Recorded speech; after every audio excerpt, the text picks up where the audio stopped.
इस वीडियो में हम बात करेंगे भगवान विष्णु के 7वें अवतार के बारे में, जो कि है श्री राम अवतार। आप सभी अच्छे से जानते होंगे इस अवतार को। आपने अगर हमारे चैनल पर वरा अवतार वाली वीडियो देखी हो तो उसमें आपने देखा होगा वैकुंठ के पहरेदार जया विजया, जो श्राप के कारण पहले युगा में हिरण्याक्षा और हिरण्यकश्यपु के रूप में जन्मे थे, और त्रेता युग में वो रावण और कुंभकर्ण के रूप में जन्मे, और भगवान विष्णु के राम अवतार ने उनका वध किया। कैसे, जानेंगे इस वीडियो में। नमस्ते मित्रों, स्वागत है आपका हमारे इस चैनल हिंदू माइथोलॉजी में। रामायण विष्णु साहित्य में सबसे बड़ा प्राचीन महाकाव्य में से एक है। रामायण की कहानी भगवान विष्णु के राम अवतार द्वारा दुनिया के विभिन्न दुष्ट तत्वों के खिलाफ और अंत में रावण के खिलाफ युद्ध की एक बड़ी ही रोमांचक कहानी है। रावण अनेकों वरदान पाकर दुष्ट हो गया था और शक्तियों का दुरुपयोग करने लगा था। देवता भगवान विष्णु के पास पहुँचे और उनसे प्रार्थना करी, हे भगवान, कृपया करके हमें इस अभिमानी दानव के आतंक से मुक्त करें। भगवान विष्णु ने उन्हें आश्वासन दिया कि वो जल्दी अवतार लेकर तीनों लोगों को रावण के आतंक से मुक्त करेंगे। तो शुरू करते हैं भगवान राम के जन्म से उनके अवतार कार्य पूर्ति तक की ये कथा। राजा दशरथ अयोध्या के शासक थे। उनकी 3 रानियां थीं, कौशल्या, सुमित्रा और कैकेयी, लेकिन उनकी कोई संतान नहीं थी। राजा दशरथ ने अपने गुरुओं की मदद से संतान प्राप्ति के लिए एक यज्ञ किया। जैसे ही यज्ञ समाप्त हुआ, अग्निदेव यज्ञ कुंड में से प्रस्तुत हुए और उन्होंने राजा दशरथ को एक खीर का कटोरा दिया और साथ ही कहा कि ये तुम्हारी पत्नियों को खिला देना। राजा वो कटोरा महल ले आए और अपनी तीनों पत्नियों को वो खीर खिला दी। परिणाम स्वरूप तीनों रानियों को 4 पुत्र हुए। कौशल्या ने राम को जन्म दिया, जो कि विष्णु अवतार थे। सुमित्रा ने लक्ष्मण और शत्रुघ्न को जन्म दिया और कैकेयी ने भरत को जन्म दिया। सभी 4 बेटों में एक दूसरे के लिए बहुत प्यार था। पारिवारिक गुरु वशिष्ठ ने उन्हें शास्त्रों का विज्ञान सिखाया। उस समय ऋषि विश्वामित्र एक घने जंगल में रहते थे और अपने दैनिक यज्ञ करते समय राक्षसों ने उन्हें परेशान किया। विश्वामित्र परेशान होकर राजा दशरथ के पास पहुँचे और उनसे मदद मांगी कि वो अपने पुत्र राम को भेजें ताकि वो राक्षसों को हराने में उनकी मदद कर सकें। राजा दशरथ ने राम और लक्ष्मण को विश्वामित्र के साथ विदा किया। फिर घने जंगलों से गुजरते समय विश्वामित्र ने उन्हें बताया कि एक ताड़का नाम की मादा दानव यहाँ रहती है और उसके शरीर में 1000 हाथियों के बल जितनी शक्ति है। मैं तुम्हें यहाँ ताड़का और उसके 2 पुत्रों के वध के लिए लाया हूँ। राम ने अपना धनुष उठाया और धनुष की डोरी खींचकर डंकार बजाई। उस कान छिदवाने वाली आवाज़ से जंगल गूंज उठा और ताड़का एक विशाल शरीर, भयानक चेहरे और लंबे तेज नाखूनों के साथ बाहर आई। उसने राम पर हमला किया, लेकिन राम तैयार थे और उन्होंने अपने तीर चलाए और ताड़का का अंत कर दिया। अपनी माँ के अंत का पता चलते ही ताड़का के 2 पुत्र ने राम लक्ष्मण पर हमला कर दिया, लेकिन वो भी मारे गए। अंत में वन राक्षसों से मुक्त हो गया और यह देखकर विश्वामित्र प्रसन्न हुए और उन्होंने राम लक्ष्मण को आशीर्वाद दिया। इसी बीच विश्वामित्र को राजा जनक की पुत्री सीता के स्वयंवर में शामिल होने का निमंत्रण मिला। विश्वामित्र राम और लक्ष्मण को अपने साथ मिथिला ले गए। रास्ते में उन्हें एक आश्रम दिखा और राम ने पूछा, गुरु, जिसका आश्रम है ऐसा लगता है वो यहाँ अब नहीं रहता। गुरु ने उत्तर दिया, राम, ये गौतम और उनकी पत्नी अहिल्या का आश्रम है। ऋषियों के श्राप के कारण अहिल्या आज भी एक चट्टान के रूप में आश्रम में है। कृपया करके आप अंदर जाएं और उसे उसके दुख से राहत दिलाएं। गुरु की अनुमति से राम ने उस चट्टान को अपने पैर से छू लिया और वो चट्टान एक सुंदर महिला के रूप में बदल गई और इसी तरह अहिल्या को श्राप से मुक्ति मिली। फिर वो मिथिला पहुँचे। वहाँ राजा जनक ने घोषणा करी कि वो अपनी गोद ली हुई बेटी सीता से उस व्यक्ति की शादी कराएंगे जो भगवान शिव के धनुष को सफलतापूर्वक उठाकर उस पर डोर बांधेगा। फिर राजा जनक विश्वामित्र से मिलने गए और उनको प्रणाम किया और साथ ही उन्होंने उनके साथ 2 सुंदर लड़कों के बारे में पूछा। विश्वामित्र ने उनका परिचय दिया और राजा बड़े ही प्रसन्न हुए। फिर उन्होंने उनके ठहरने की उत्तम व्यवस्था करी। अगली सुबह राम लक्ष्मण विश्वामित्र के साथ राजा जनक के दरबार में पहुंचे। दरबार के बीचों बीच शिव धनुष को एक मंच पर सजा के रखा था। राजा जनक ने समारोह शुरू करने की घोषणा की। असंख्य राजा धनुष को पकड़ने के लिए अपना हाथ आजमाया, लेकिन सब असफल रहे। कोई भी उसे हिला तक नहीं पाया। फिर विश्वामित्र की आज्ञा से राम अपनी जगह से उठे और उन्होंने एक ही हाथ से वो धनुष उठाया और फिर उन्होंने डोर बांधने के लिए धनुष को खींचा तो उसके 2 टुकड़े हो गए। सभी लोग ये देखकर चकित रह गए और राजा जनक ने राम के साथ सीता की शादी की घोषणा कर दी। महादेव का धनुष टूटा जाना तीनों लोकों में सुनाई दे जा सकता है। और ये सुनकर परशुराम जी वहाँ आए और बहुत क्रोधित हुए। वो धनुष उनका था और वो परम भक्त थे महादेव के।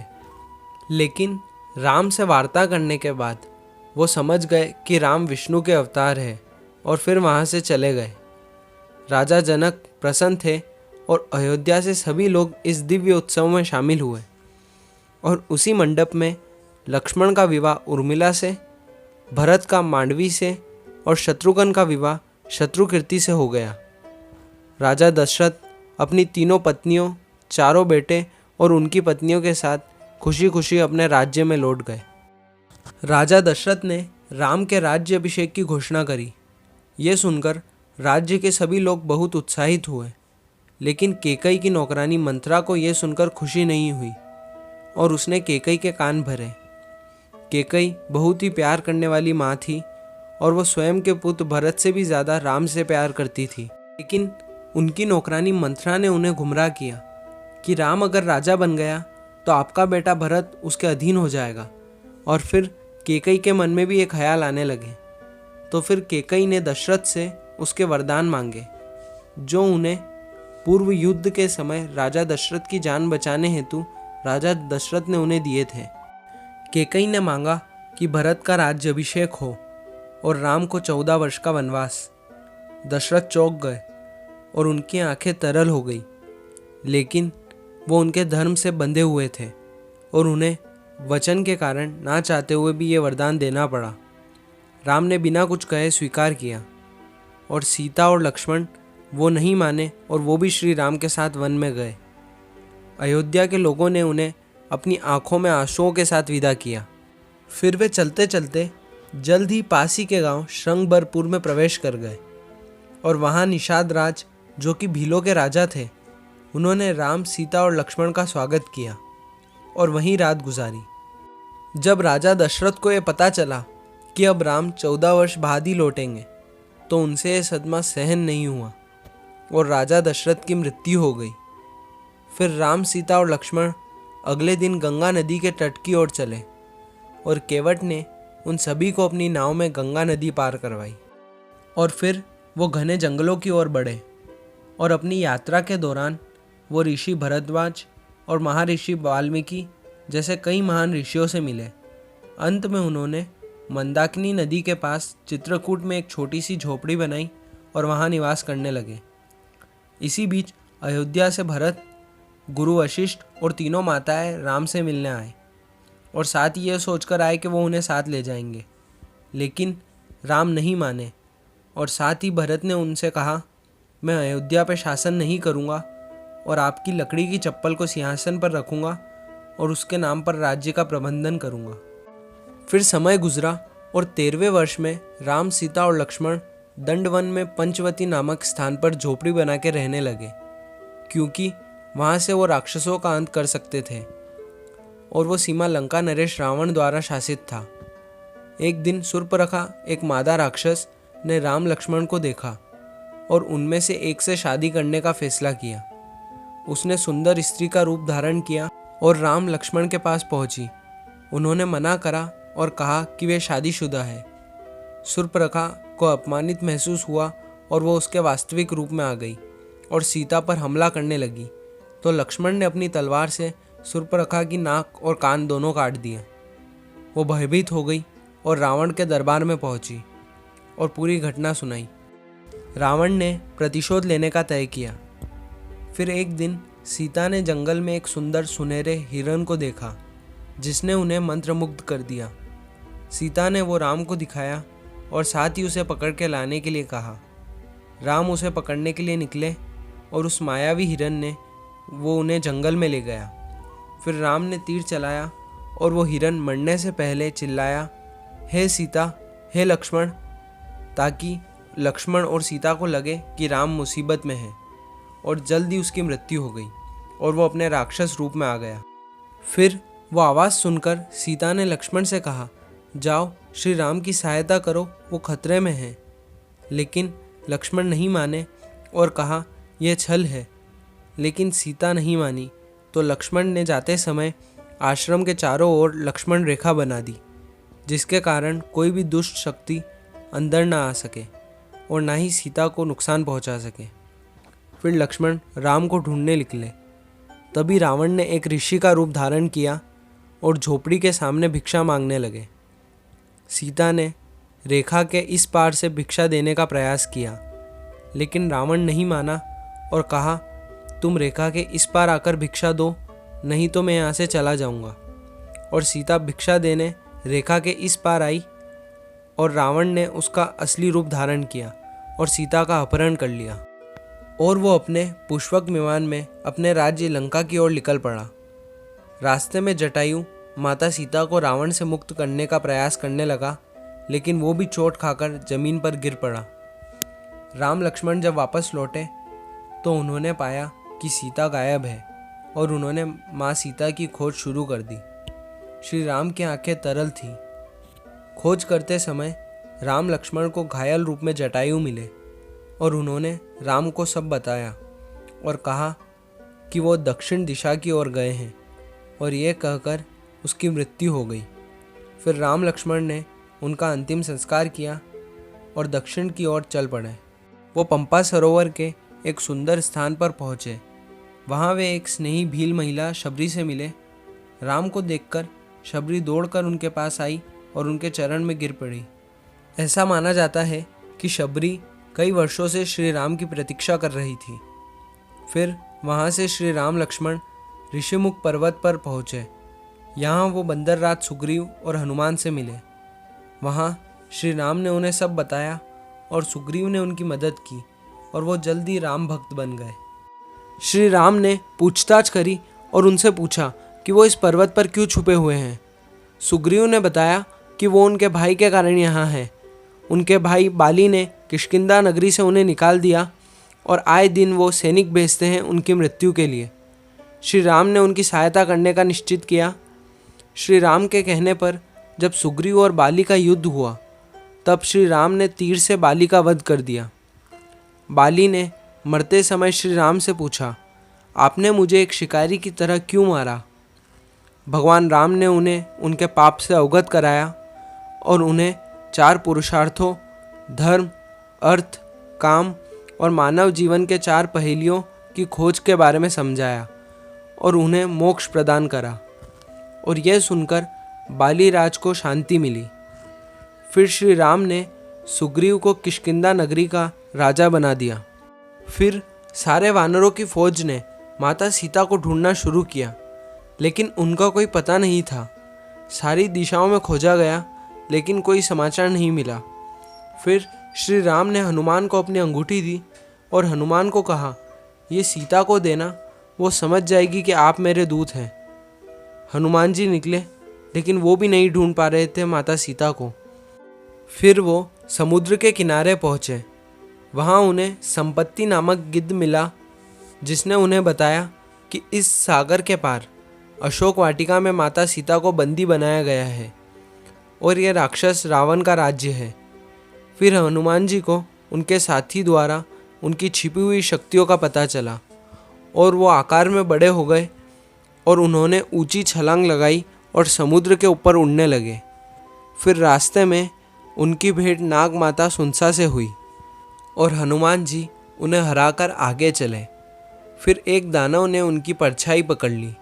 इस दानव के बारे में हनुमान जी जानते थे कि यह दानव अपने शिकार की परछाई पकड़कर उसका शिकार करता है। हनुमान ने उसका अंत किया और आगे चलने लगे। फिर वो लंका पहुँचे और नगरी में घुसने के लिए उन्होंने रात का इंतज़ार किया। फिर हनुमान जी नगरी में गए और अशोक वाटिका पहुँचे। फिर यह सुनिश्चित करने के बाद कि सभी सो रहे हैं, हनुमान जी ने वो अंगूठी सीता माता को दी और उन्हें आश्वासन दिलाया कि वो श्री राम के दूत हैं, और फिर उन्हें सारी बात बताई। और फिर माता सीता ने उन्हें कहा कि अब आपको लौटना चाहिए और श्री राम को ये सूचना देनी चाहिए। तो हनुमान जी ने कहा, पहले क्या वो कुछ फल खा सकते हैं? सीता माता की अनुमति से उन्होंने फल खाने शुरू किए और इस चक्कर में उन्होंने पूरा बाग तहस नहस कर दिया, राक्षसों को मारने लगे। ये खबर रावण तक पहुंची और उन्होंने अपनी सेना को भेजा हनुमान जी को लाने के लिए, लेकिन हनुमान जी ने उनका अंत कर दिया और सेनापति जम्बाली को भी मृत्यु के घाट उतारा। यह सुनकर रावण हैरान रह गए। फिर रावण ने अपने बेटे अक्षया कुमारा को भेजा, लेकिन उसकी भी मृत्यु हो गई। और यह सुनकर रावण क्रोध से दहल उठे और वो स्वयं जाने लगे। इतने में उनके सबसे आज्ञाकारी और शक्तिशाली पुत्र मेघनाद ने आज्ञा मांगी जाने की और रावण ने उन्हें अनुमति दी। फिर उनके बीच युद्ध हुआ और मेघनाद ने ब्रह्मास्त्र का उपयोग किया। हनुमान जी इस अस्त्र का अनादर नहीं करना चाहते थे, क्योंकि ये ब्रह्मा का अस्त्र है, इसलिए उन्होंने समर्पण कर दिया और उसमें बंध गए। फिर वो सब रावण के दरबार में पहुँचे। वहाँ रावण के आदेशानुसार हनुमान जी की पूंछ में आग लगा दी गई, ताकि सब ये देखकर मनोरंजन कर सकें। लेकिन हनुमान जी उड़े और उन्होंने उनकी पूंछ से पूरी लंका जला दी। फिर जाने से पहले वो माता सीता से मिले और सीता माँ ने उन्हें अपनी चूड़ामणि दी, ताकि वो श्री राम को साबित कर सकें कि उनकी भेंट हुई है। फिर वो पुनः लौट गए और श्री राम को जाकर सारी घटना बताई और उन्हें माता सीता की चूड़ामणि दी, और उसे देखकर श्री राम की आंखें तरल हो गई और वो प्रसन्न हो गए। फिर श्री राम और पूरी सेना सागर के किनारे पहुँचे। श्री राम ने समुद्र देव की तपस्या करी और समुद्र देव प्रकट हुए और उन्होंने कहा, आपकी सेना में नल और नील नाम के 2 भाई हैं, जिन्हें वरदान प्राप्त है कि वो कुछ भी पानी में डालेंगे तो वो चीज़ तैरेगी, चाहे वो पत्थर हो या चट्टान। और उन्होंने कहा, आप हर पत्थर पर श्री राम लिखकर पत्थर का पुल बनाइए। फिर सारे पत्थरों पर श्री राम लिखाया गया और एक तैरते हुए पुल का निर्माण बहुत आसानी से किया गया और उस पुल को राम सेतु नाम दिया गया। फिर सारी सेना लंका पहुंची। वहां रावण ने अपने भाई विभीषण को महल से निकाल दिया, क्योंकि वो श्री राम की तरफ थे, और विभीषण श्री राम के पास आ गए। युद्ध की घोषणा हुई और भीषण युद्ध शुरू हो गया। रावण के भाई और पुत्र धीरे धीरे मृत्यु को प्राप्त होते गए। अंत में उसने अपने भाई कुंभकर्ण को भेजा, जो महीनों तक सोता था, और उसे उठाया गया। वह आकार में पर्वत से भी बड़ा था और वह युद्ध करने गया, लेकिन उसको भी मृत्यु मिली। फिर रावण का पुत्र मेघनाद युद्ध में आया और उसने अनेकों वानरों को मार दिया। फिर उसने नागपाश हथियार का प्रयोग किया और राम लक्ष्मण को उसमें बांधकर बेहोश कर दिया और फिर पुनः महल को लौट गया। फिर गरुड़ की सहायता से राम और लक्ष्मण उससे मुक्त हुए। अगले दिन मेघनाद और लक्ष्मण का भीषण युद्ध हुआ। उसमें मेघनाद ने उनके सर्वोच्च हथियार शक्ति का प्रयोग किया और वो लक्ष्मण के दिल पर लगा और वो गिर गए। फिर मेघनाद ने उन्हें उठाकर महल ले जाने का सोचा, लेकिन कोई नहीं जानता लक्ष्मण अनंत शेषनाग का रूप है और उन्हें उनके करीबी के अलावा कोई नहीं उठा सकता। फिर मेघनाद असफल होकर वहाँ से चला गया। फिर वेद को बुलाया गया और उन्होंने इसका एक ही उपाय बताया। भोर से पहले हिमालय में प्रनागिरी पहाड़ों पर जाना होगा और संजीवनी बूटी, जो कि चमकदार जड़ी बूटी है, वो लानी होगी।